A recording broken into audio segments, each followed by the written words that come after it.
Hello and a very warm welcome. This is the news on Inter International. My name is Justin Bemunyan. Here are the top stories. President Muhammadu Buhari in Amman, Jordan to attend World Economic Forum on the Middle East and North Africa. Alumni of Ahmadu Bello University Zaria describes President Muhammadu Buhari's re-election as testimony of good work integrity that rekindles hope in the nation's economy. Plus, federal government partners private sector to ensure food security. Well, thank you very much for joining us. Ahead of the World Economic Forum on the Middle East and North Africa holding at the Dead Sea, President Muhammadu Buhari is in Amman, the Jordanian capital. Theras correspondent Adamu Sambu reports that the president, who is a special invitee of the Jordanian king, Abdullah bin al-Hussein, was accorded a befitting reception on arrival.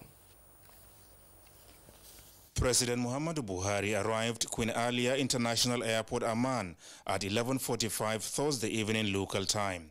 On hand to receive him was a high-powered Jordanian government delegation, as well as the Nigerian ambassador to Jordan. There were also ministers of foreign affairs and interior, the national security advisor, and other senior government officials. While in Jordan, President Buhari is expected to deliver an address at the opening of the World Economic Forum on the Middle East and North Africa on Saturday at the Dead Sea, alongside the United Nations Secretary General Antonio Guterres. The president, accompanied by Governor Badaru Abubakar of Jigawa State, will thereafter join other world economic leaders at the plenary session of the event. I think it's highly significant for our country, the fact that our president has been invited to present a keynote address shows that he's doing something that the world has noticed. The world knows where he met the Nigerian economy and where the economy is now and where he is taking it to. So if he didn't have something to say, something to contribute, they wouldn't have invited him. So the fact that they invited him to present a keynote address at a forum like this is very significant for Nigeria, significant for our president as a person, and then significant for all Nigerians in that we can be very proud of our president. During the 4-day visit, the Nigerian leader is scheduled to hold bilateral meetings with some world leaders on the sidelines of the Economic Forum. You know, the president has 3 messages he tells the world. One is, join us to secure Nigeria. 2, help us to work on our economy, to revive it, come and invest in Nigeria. You will get a good return on your investment. And then 3, he will tell them, join us to fight corruption. Let's team up and make corruption anathema, not just in our country, but in all countries of the world. President Buhari will depart Amman on Sunday for Dubai, United Arab Emirates, to participate in the 9th edition of the annual investment meeting beginning on the 8th of this month. From Amman, Jordan, Adamu Sambu, NTA News. And back in Nigeria, the successful re-election of President Muhammadu Buhari by Nigerians has been described as a testimony of good work and integrity, rekindling hope in the nation's economy. President of the Ahmadu Bello University Zaria Alumni Association, Professor Ahmed Tijani Mora, stated this while on a courtesy visit to the Secretary to the Government of the Federation, Boss Mustafa in Abuja. Ahmed reports. The joining to 2019 presidential poll victory by the ruling party, All Progressive Congress, was as a result of the stellar track records of President Muhammadu Buhari in the areas of security, the anti-corruption fight, and economic recovery. These qualities made Nigerians to renew the mandate to enable him consolidate on his vision for the nation in the next 4 years. On behalf of the over 800,000 members of the ABU Alumni Association in Nigeria and in the diaspora, let me congratulate the SGF for this victory. As the engine room of the administration, Secretary to the Government of the Federation, Boss Mustafa, went down memory lane, recalling when ABU Zaria was not just a center of academic excellence, but a mini Nigeria where students from all walks of life coexist and learn in unity. I had the privilege of been in ABU between 76 and 79. I graduated from the Faculty of Law in 1979. At that time, ABU, by all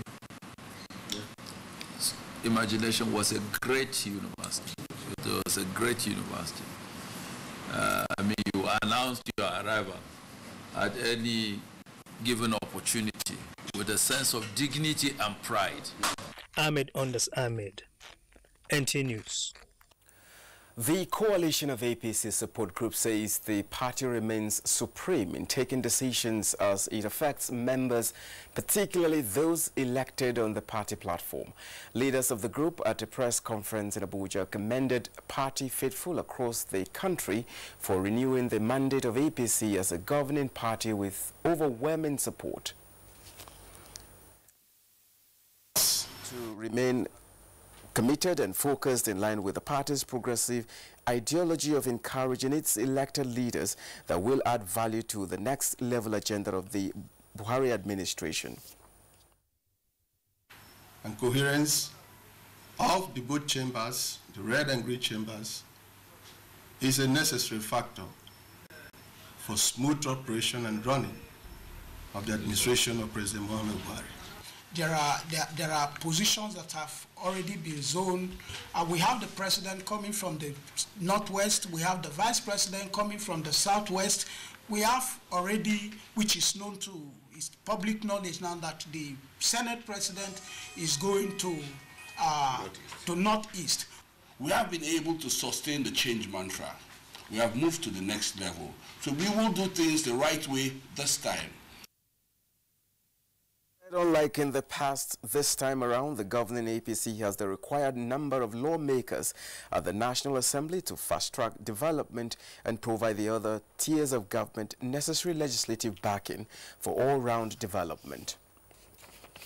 And now from the judiciary comes a report that the Presidential Election Petition Tribunal in Abuja has granted the prayers of the People's Democratic Movement's presidential candidate, Aminchi Habu, that it should serve the court processes on President Muhammadu Buhari through substituted means.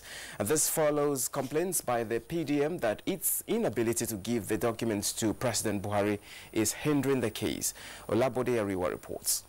Presidential candidate of the People's Democratic Movement, PDM, Aminchi Habu, told the Presidential Election Petition Tribunal that the Independent National Electoral Commission, INEC, unlawfully excluded his name and party logo from the ballot sheet during the presidential election held on the 23rd of February 2019.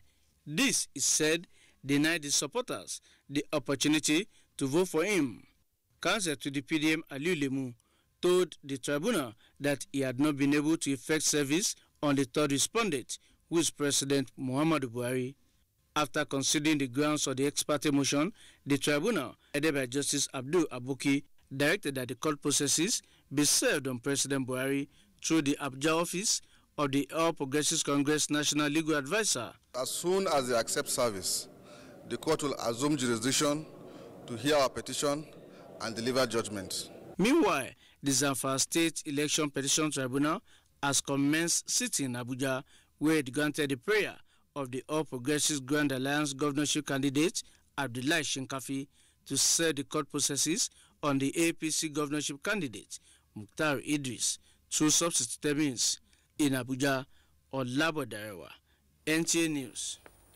And now to agriculture, where federal government plans to open up 500,000 hectares of unused arable land under its new program that will allow private sector participation in land clearing for agricultural purposes. And Musa Bawali has the details. Nigeria is said to have 82 million hectares of arable land, in which only 41% is under cultivation.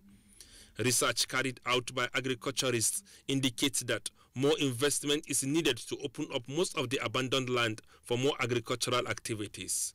If you just compare 34 million hectares even under cultivation for tractor, under maximum utilization of 300 to 400 hectares, you can see we need about over 70 to 100,000 tractors in the country. And the signing of this agreement is expected to address the financial constraints in land clearing. We are working with Mantrack to open up about 500,000 hectare of farmland nationwide in order to provide, market for our mechanization program. When you say more jobs, more empowerment, more crops, more food, more industrial activities. Minister of Agriculture and Rural Development, Audu Ogbe, appealed to farmers to expand the area under cultivation for more food production and income generation. The initiative is also expected to open up more rural roads in the country.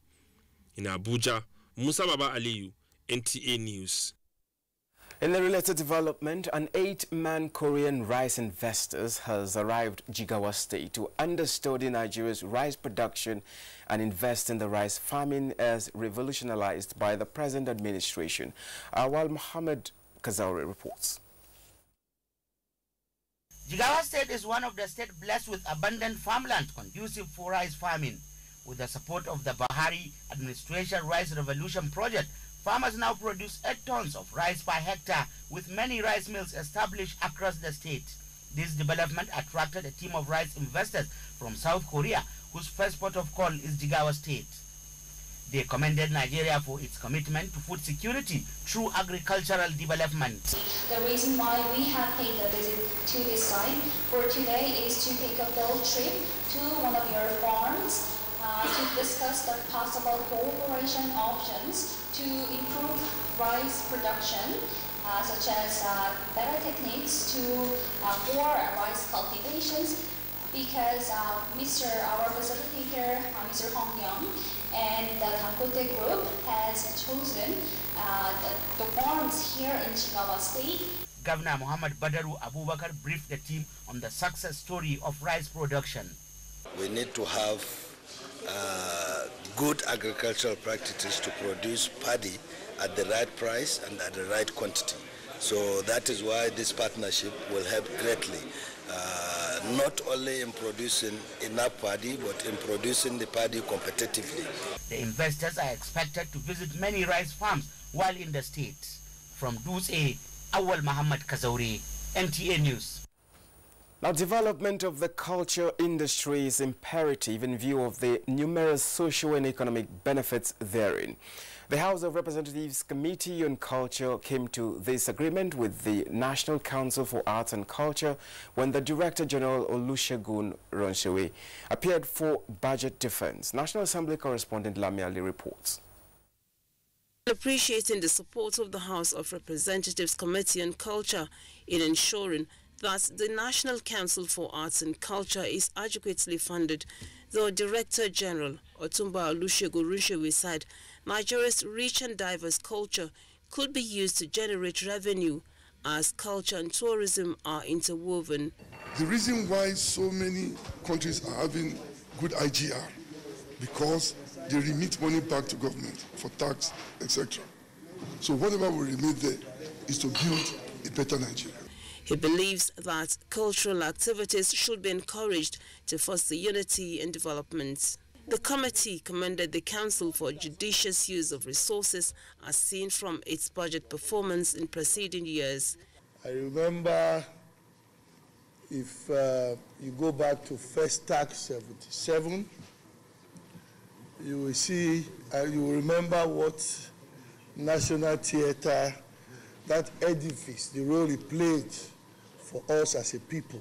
Other agencies that appeared before the Culture Committee include Center for Black and African Arts and Civilization and the National Theatre.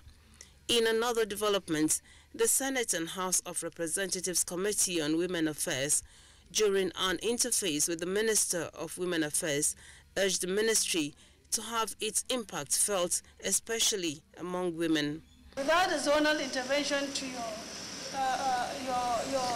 your center or your agency, I think you almost have a zero budget. If we can't defend the budget, the appropriation committee can say, okay, let us take the decision ourselves. And that decision, you never know what they will do.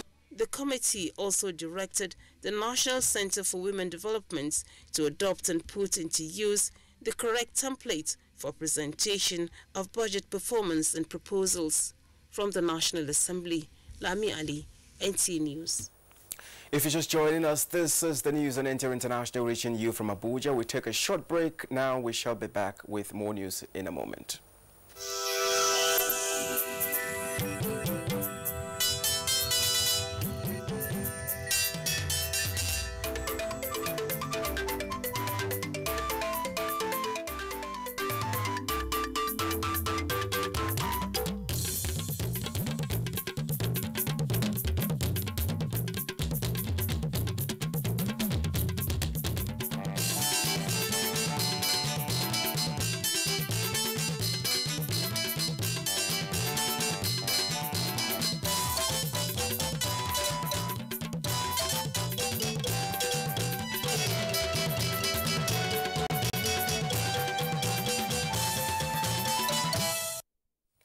Thank you for staying with us. The National Emergency Management Agency, NEMA, has continued to effect plans to consolidate on the successes recorded in the 2018 flood intervention. To this end, a 5-day capacity training was organized for NEMA and SEMA staff by USAID and U.S. Department of Agriculture, Forest Services in preparation for immediate response ahead of 2019 flood intervention. Ilyasu Ali Yakubu tells us more. The 2018 flood may have recorded adverse effects on human lives and property. The immediate response by NEMA in stemming the effects was commendable by donor agencies and other stakeholders. This was achieved not without deliberate effort by NEMA in building capacities of its staff. This training is to further consolidate on the success and intensify efforts in the 2019 flood intervention. This training is what is called just in time. It's a training that would help to enhance and take disaster management in Nigeria to the next level. Really appreciate. It is very interesting. Director General of NEMA Mustafa Mehajja said the agency will continue to collaborate with relevant agencies in making 2019 flood intervention more effective. This is a clear indication of our commitment to disaster response. It's kind of quick foundation that we could help build or help NEMA and SEMA to work on these floods and to try to coordinate more effectively while we're facing this disaster in front of us. Certificate of participation were presented to the trainees at the end of the program. In Abuja, Ilyasu Ali Yakubu, NTA News. The Federal Mortgage Bank of Nigeria is poised to ensure that the first phase of its National Affordable Housing Delivery Scheme, launched in December 2018, is duly completed and handed over within 6 months as scheduled. Managing Director of the bank, Ahmed Dangiwa, gave the assurance to relevant stakeholders when he visited the project sites in Lokoja and Lafia to assess the quality and level of implementation of the scheme. One of the strategic moves designed by the federal government to make home ownership more accessible and affordable for Nigerian workers is the FMBN, NLC, TUC, NECA National Affordable Housing Delivery Scheme. This program, launched 4 months ago, was designed to have 2 phases, with the first covering 2 states per geopolitical zone and 2 centers in Lagos and Abuja, making 14 states in total, and to be completed within a stipulated time of 6 months. Inspection tour of the projects on this first phase took the Managing Director of the Federal Mortgage Bank to Kogi and Nasarawa states, where about 95% work has been done on each of the 100 units of 1, 2, and 3 bedrooms in each of the states. And from the developers' performance, we are sure within the next 1 month this project will be ready for commissioning.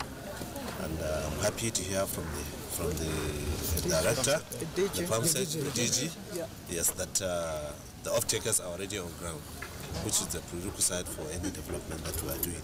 If the off-takers are on ground, the PMB is also here with us, that will start profiling them, or has to even commence profiling from the information and from the developer. Ahmed Dangiwa commended the state governments for the provision of infrastructure and other enabling environment for the implementation of the projects. Under the leadership of Laja Al-Mukura, at least for the kind gesture of bringing electricity down to the site. He drew light for the project from down some few kilometers away into the site, and the site is fully energized now for the project. And he promised also to construct this road, the access road into the site. The management of the bank will be embarking on similar inspection to other states soon. And for stories from the financial sector, Olayinka Ojo is standing by. Welcome to Business News. The Minister of State for Petroleum Resources, Ibe Kachuku, has urged indigenous operators to step up their investment and take over major operations from international oil companies, especially as many are already considering divesting and charting new paths. The minister emphasized the need to double oil production to 4 million barrels per day as against the present daily turnover of between 1.9 to 2 million barrels per day. The International Monetary Fund says Nigeria's economy is recovering, giving President Muhammadu Buhari's economic initiative a pat on the back. The executive director welcomed Nigeria's ongoing economic recovery, accompanied by reduced inflation and strengthened reserve buffers.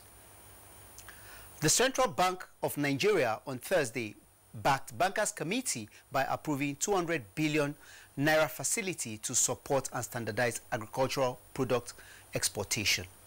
The fund will be disbursed through commercial banks at single-digit interest rates and 10-year tenor. Let's now take a quick check on how the equities market fared this Friday.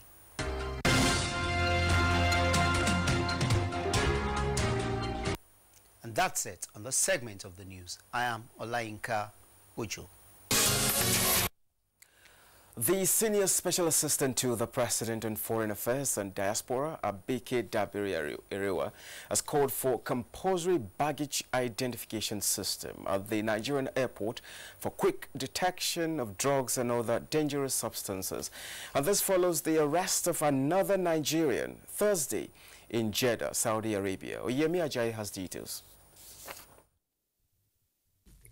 In the midst of the unsettled dust over the execution of a Nigerian widow and mother of two, Kudirat Adeshola Afolabi, accused of drug trafficking in Saudi Arabia, as well as the negotiated high-level diplomatic engagement between the leadership of Nigeria and Saudi Arabia. The story of the arrest of another Nigerian, Wahid Ayinde Shomade, is depressing. Just in the midst of still appealing and begging and saying, you know, this thing is bad, let's do it. Somebody went and carried 1,138 grams of cocaine to Jeddah. While appealing to the Kingdom of Jeddah to be fair in their trial, Abike Dabiri-Erewa, however, called on Nigerians abroad to abide by the law of the land they reside. And crime is crime. It doesn't matter where you come from. It doesn't matter what tribe you come from. So for those tribalizing crime, I think is a sad commentary. Meanwhile, the Senior Special Assistant of the President received the new Indian High Commissioner to Nigeria with discussions on the need to return stranded Nigerians in India. In Abuja, Oyeyemi Ajayi, NTA News. And next is foreign news with Elias Ali Yakubu. Thanks for joining me on this segment of the news. French President Emmanuel Macron has appointed a panel of experts to investigate France's role in Rwanda's genocide 25 years ago. An estimated 800,000 Rwandans, most from the minority Tutsi community, were killed by ethnic Hutu extremists over 100 days in 1994. Rwanda has accused France of complicity in the mass killings, a charge repeatedly denied by Paris. Despite resignation of Algeria's president Abdelaziz Bouteflika, thousands have taken to the streets of the Algerian capital, demanding a complete overhaul of the country's political structure. This is the 7th successive week of Friday protest and Tuesday's resignation of long-serving President Abdelaziz Bouteflika does not appear to have satisfied the demonstrators. According to the Constitution, Parliament Speaker should take over, but protesters want all those associated with Mr. Bouteflika to go. On a rather sad note, South Korea has declared a national emergency in response to one of the largest wildfires on record. At least one person has died and more than 4,000 people have been evacuated. Thousands of soldiers have been helping firefighters from across South Korea extinguish the flames in the country's northeastern mountainous region close to the border with North Korea. That's it on this segment. My name is Ilyasu Aliakubu. The news continues. Tamara Ibiwe now brings us sports update. Team Nigeria bowlers are set to resume training for their upcoming international events after a successful participation at the 2000